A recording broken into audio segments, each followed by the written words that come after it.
On Monday morning at the market in Piazza Cavour, Luca Bastiani parked his Porsche Cayenne next to a rusty white van and bought 2 kilos of peaches. He did not know yet that the woman with dirt on her hands and a flowered apron would change everything.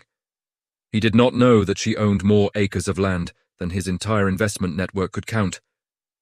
And when he found out, the question he asked himself was not the one anyone would have expected. Not, why didn't she tell me? But, what does this say about me? If you love stories where love arrives where you least expect it and where the truth tears apart everything you thought you knew about yourself, subscribe to the channel now. You won't regret it. Stay until the end, because the twist in this story arrives where no one saw it coming, not even them. Luca Bastiani was 38 years old, had a 5th-floor apartment overlooking the Cathedral of Cremona, and the ability to assess a company in exactly 45 minutes. He had entered the world of finance at 22 with a loan from his father and had come out of it 12 years later with a fortune that no longer made sense to measure in ordinary terms. He was not arrogant, and that is important to say right away, or at least not in the vulgar way some wealthy people are. He was simply used to understanding things quickly, reading situations, knowing where everything was heading before it even began to move. People described him as precise, competent, a little cold. He preferred the term efficient. The Monday morning market was one of his few quirks, the only place where Luca Bastiani truly slowed down. He had been going there since he was 12 years old, when his grandmother dragged him by the hand through the stalls in Piazza Cavour in Cremona and taught him to squeeze a peach to feel whether it was ripe at exactly the right point. An honest fruit never lies to you, Grandma Elvira used to say. Unlike people. He had been going to that market every Monday for 26 years, even during periods when work took him to London or Frankfurt. He would organize things so he could come back. It was his way of staying anchored to something real in a world made of numbers and screens. The Monday we are talking about was the 3rd Monday in September, one of those late summer days when the air still tastes warm, but the sky already has that different light, more slanted, hinting at autumn. Luca had parked as usual on Via Palestro and was walking toward his usual stalls when he saw the van. It was an old white Ford Transit, with the hood slightly dented on the left side. Parked on the corner between the square and Via Massarotti, and on the open side, it had a handmade wooden display with fruit crates arranged in perfect order. Peaches, plums, apples, grapes, figs, all with handwritten signs in neat lettering, clear prices, no frills. Behind the stall stood a woman. Luca thought, 35, maybe 36. Brown hair tied back in a ponytail that was losing its battle with the wind, a green apron with pockets shaped by real use, hands moving fast and confidently as she arranged the crates. She had not looked toward him when he approached. She was bent over a crate of figs, checking something. "Good morning," Luca said. "Good morning," she replied, straightening up and looking at him with the expression of someone who does not waste time. "The peaches were gone by 8 this morning. The plums, though, are from today. I picked them last night." Luca almost smiled. He was not used to being read that quickly. "How did you know I wanted peaches?" she shrugged. "Everybody wants peaches. It's the end of the season. You can feel it." Her name was Chiara Melandri, but Luca would not learn that until the following week. That Monday, he bought 2 kilos of plums and a bag of figs, paid cash as the sign requested, and left. But at 11:30, while he was sitting in his office with a coffee going cold, he realized he was still thinking about that woman. Not in a romantic way, or at least not yet, but rather with that feeling of something not quite adding up, something escaping the quick categorization he was used to. There was something about the way she stood behind that stall, a posture that was not that of an employee nor of a casual vendor, something rooted, like someone who was exactly where she was supposed to be.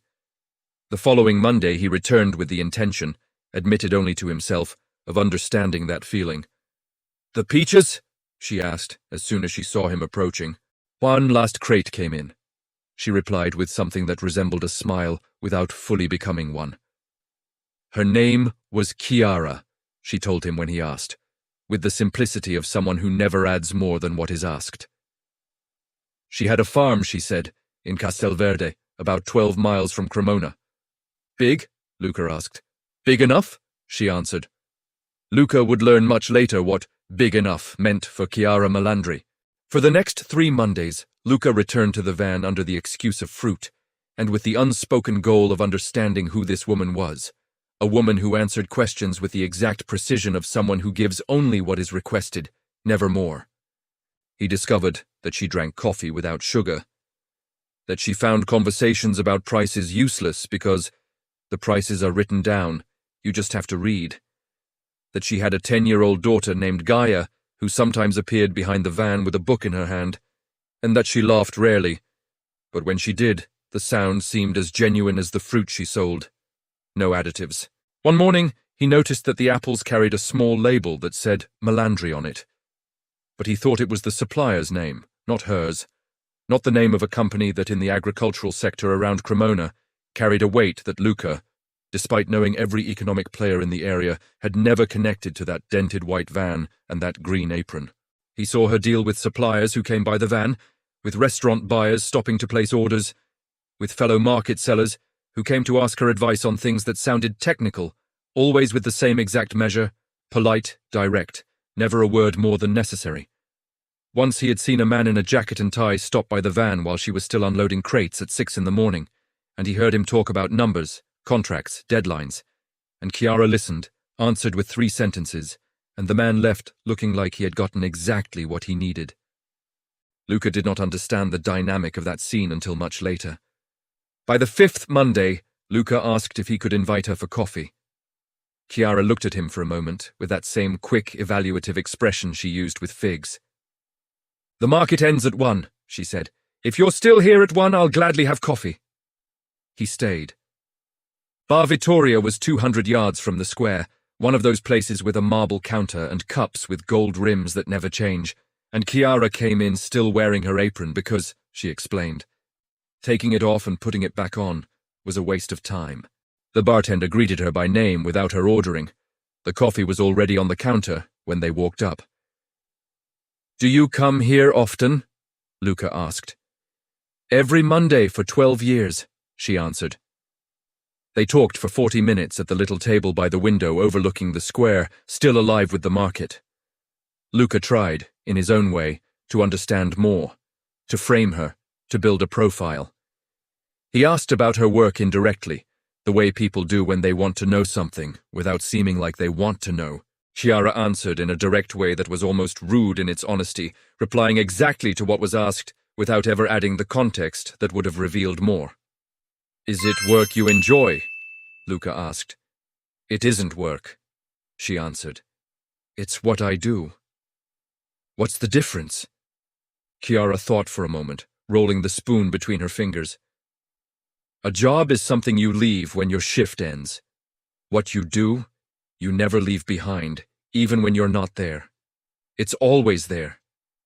Luca understood that sentence better than he wanted to admit, because it was exactly how he lived finance, even if he never would have said it with such simplicity. Chiara asked him nothing, not even what he did for a living, and when he started telling her, she listened with the politeness of someone who truly listens. But without that light in her eyes, Luca had learned to recognize and grown used to. That light that turns on when people realize who they are talking to. Chiara Melandri did not have that light. She had something else, a kind of silent calm that excluded nothing but searched for nothing either.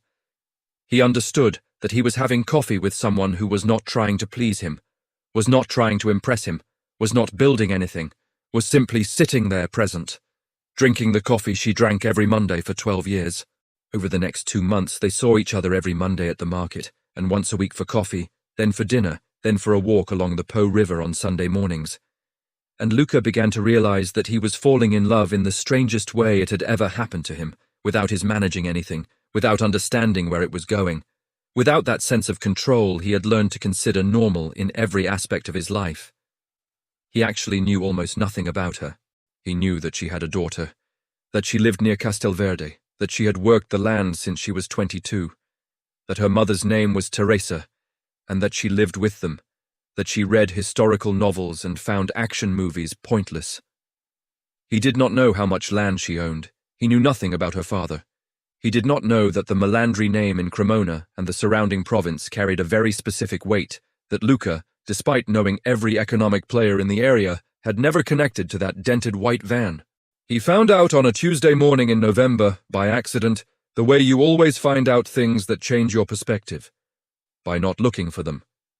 He was reading an article in Corriere della Sera, national edition, not local, about large Italian agricultural businesses that were resisting the industry crisis through different strategies, some by focusing on exports, some on short supply chains, some on diversification. There was a photo halfway down the page.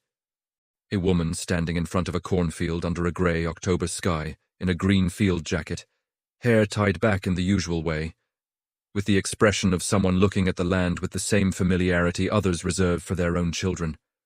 Luca recognized the posture before he even read the name. The caption said, Chiara Melandri, 37, head of Melandri Farm in Castelverde, Cremona. Third generation of a family that manages over 800 hectares of cultivated land between the provinces of Cremona and Mantua. Estimated annual revenue, 12 million euros. Short supply chains are not a trend, they are the future. I sell at the market because I want to look in the face of the people who eat my fruit. Luca set the phone down on the table. He stared at the ceiling for about 30 seconds. The exact amount of time it took him to recalibrate when an evaluation proved wrong. Then he picked the phone up again, reread the caption twice, and set the phone back down. 800 hectares, 12 million euros. Third generation.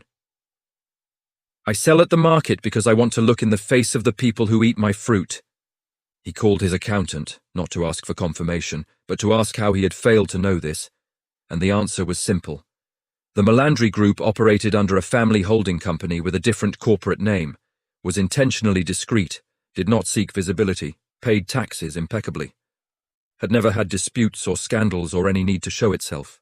Intentionally discreet. He thought of the dented white van. He thought of the apron with the full pockets. He thought of that answer, big enough, when he had asked how large the farm was. He thought of all those Monday mornings when she had looked at him without that light that turns on when people understand the numbers. Without that light, because she knew numbers better than he did, had known them since she understood what a harvest was, since she was 6 years old, and helped her father load the crates. And he felt something strange, something that was not hurt, not embarrassment. More like what you feel when you realize you have made a misreading about something fundamental, not a lie suffered, but your own blindness recognized. He thought he was getting to know a simple woman. She was simply a woman. There was an enormous difference, and he had mistaken one for the other. The following Monday, he went to the market with a question in his head that he still did not know how to phrase. Chiara was arranging crates of apples when she saw him arrive. I read the article, Luca said without preamble because preambles had never been useful with her. Chiara kept arranging the apples. What article? Corriere, the photograph. The 800 hectares. Chiara set down the apple she was holding with her usual calm, raised her eyes to him, and looked at him with the expression of someone waiting to understand where the point was going. So? She said. Luca opened his mouth. Closed his mouth. He searched for the right question among all the ones he had prepared, and realized that none of the ones he had prepared was the right one. Why didn't you tell me? Came out anyway, even though he had already understood it was the wrong question. Chiara shrugged with that disarming simplicity of hers. You didn't ask. I asked how big the farm was. And I answered you, big enough. Big enough doesn't mean 800 hectares and 12 million in annual revenue. No, Chiara said. It means it's enough for what we need to do. The exact size wasn't necessary for you to have coffee with me. Luca looked at her. She looked at him. And then she said the thing he had not expected, the thing that had kept him awake even now, 3 weeks later. Luca, the question you should be asking yourself isn't why I didn't tell you. It's what changes now that you know. If it changes nothing, then there was nothing to say. If it changes something, then we need to talk about that. Luca stood there in front of the van for a moment longer than usual. Around them, the market kept going. People passed by. Someone stopped to look at the apples. Someone greeted Chiara by name. "It changes nothing," he said at last. "Are you sure?" Luca thought about the previous months, the conversations, the walks along the Po, the way she listened when he spoke, the way he had felt around her. That strange sensation of not having to manage anything. He thought about how easy it had been, and for the first time wondered whether it had been easy because she was someone who wanted nothing from him, or because she was simply someone being with whom required no effort other than being present. "I'm sure," he said. Chiara looked at him for another second, then went back to arranging the apples. "Good. Then come to Castelverde on Sunday. It's time you see where the fruit comes from." Luca arrived in Castelverde on Sunday morning, following the GPS along roads that kept getting narrower between already harvested cornfields and rows of poplars lining the canals, until he reached a wrought iron gate with Melandri written across it, in simple letters without frills. The paint a little chipped at the corners, like everything that is truly used instead of merely displayed. What he saw inside stopped him, not in the sense of losing his breath, but in the sense of the mind stopping its cataloguing for a moment and simply looking. It was not the scale, though the scale was obvious. The orderly sheds, the warehouses with the doors open onto the morning's work, the sorting and packing facilities, the rows that stretched toward the horizon with that precise geometry you only see where someone has thought for a long time before planting. It was the care. It was the visible care in every part of it. That kind of widespread respect places show when the people who work there care not out of obligation, but conviction. There were people working, 3 or 4 of them moving with the confidence of those who know every inch of that space. No one looked like they were waiting for orders. Chiara was waiting for him in the courtyard with Gaia, her daughter, who had the same way of looking at people with that calm assessment that seemed like a family trait, and she too, like her mother, did not smile out of politeness, but for a reason. "It really is big," Luca said, stopping in the middle of the courtyard.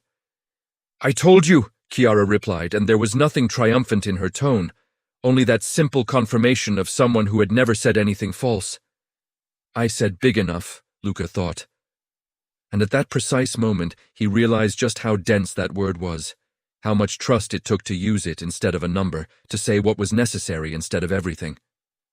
Chiara showed him the farm with the same naturalness with which she might have shown him her home, without self-satisfaction, without the showy pride of someone who wants to be recognized, with the quiet satisfaction of someone who does something well and knows it without needing anyone else to say so. She explained crop rotation, the irrigation system her father had designed 30 years earlier and that she had updated without changing its nature. The choice to keep selling directly at the market instead of relying entirely on large retail chains. "You lose in terms of scale," Luca said, speaking out of professional habit. "I gain in terms of meaning," Chiara answered simply. That sentence in anyone else's mouth would have sounded ideological, almost naive. In hers, managing 12 million euros in revenue and able to do the math better than many consultants Luca had paid, it was a precise and conscious choice. It was the only sensible answer. And Luca, who had spent 20 years measuring everything in terms of scale, felt something creak inside his view of the world. Big enough did not mean small, did not mean almost, did not mean a reduced version of something larger. Big enough meant exactly what was needed, neither more nor less, and there was a dignity in that phrase that Luca, used to measuring everything in excess, had never recognized. In the months that followed, he went to Castelverde every Sunday, and every Sunday he learned something no MBA and no training course could ever have taught him.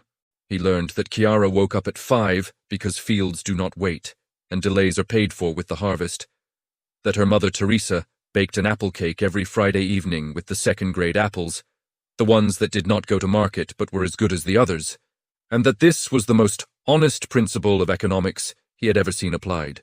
He learned that Gaia was studying agronomy not to follow in the family's footsteps, but because she had decided on her own at 13 that the land was the most interesting thing in the world, and when she said it with that convinced certainty, it seemed impossible not to believe her. He learned that Chiara cried only on 3 occasions, when she read certain books with endings you never forget, when a harvest was ruined by hail because every hail-damaged field was years of work and months of care erased in 15 minutes. And once he saw her from behind, standing still in front of her father's photograph in the entryway, shoulders straight, and one hand resting on the wall as if she needed something to lean on. He never asked about that crying. Chiara never explained it. There were things between them that worked exactly like that, in the respectful silence of people who understand that not everything needs words in order to exist, that certain presences are better understood by the way they occupy silence than by what they say when they speak. The evening Luca told her he loved her, they were sitting on the edge of the porch at the Melandri house, with the fields before them, and the November sky extinguishing the last color on the horizon. It was not a staged moment. There were no candles or restaurants or scenery. There was the cold beginning to bite, and the distant noise of something still working in the sheds, and Gaia had already been asleep for an hour. Chiara did not answer right away. She looked at the fields for a moment, then said, "I know." And then, after another moment, "Me too." Luca almost laughed. "That's the least romantic way anyone has ever answered me." "I don't need to be romantic," Chiara said simply. "I need to be honest." And Luca, who had spent 20 years in a world where everything was packaged to look like more than it was, understood that he had found something rare, someone who said exactly what she thought, neither more nor less, and who had never needed to hide because she had never been afraid of being seen. He realized, all his life. He had built walls of competence, success, efficiency, and called them character. They were only fear. Chiara Melandri, with her dented white van and her apron with the full pockets, was afraid of nothing because she knew exactly who she was, knew where she stood, knew what she was worth. She had never needed to tell him who she was because she had always been exactly that. A woman who worked the land of her grandmother, who sold the fruit herself because she wanted to look in the face of the people she gave it to, who measured things in big enough and not in more. Scale had never been the point for her. The point was the quality of what you do, the care with which you do it, the presence with which you stay inside things. It took Luca Bastiani 38 years and one white van at the market in Cremona to learn that. There is something powerful in this story that goes beyond Luca and Chiara's story. Something about the way all of us look at the people we meet every day. How many times have you seen someone and already decided who they were based on the van they drove, the apron they wore, the stall they stood behind? And how many times were you wrong? Chiara hid nothing, and that is the most important point in the entire story. She had nothing to hide because she had nothing to be ashamed of and nothing to boast about. She was simply herself at every moment in front of anyone. That is the hardest thing in the world and the most precious. If this story made you think, subscribe to the channel. Every week you'll find stories like this. Stories of real encounters, of people changing their point of view, of love arriving in the least expected place and time. Turn on the bell so you don't miss any video and tell me in the comments, would you have recognized Chiara, or would you have walked right past her?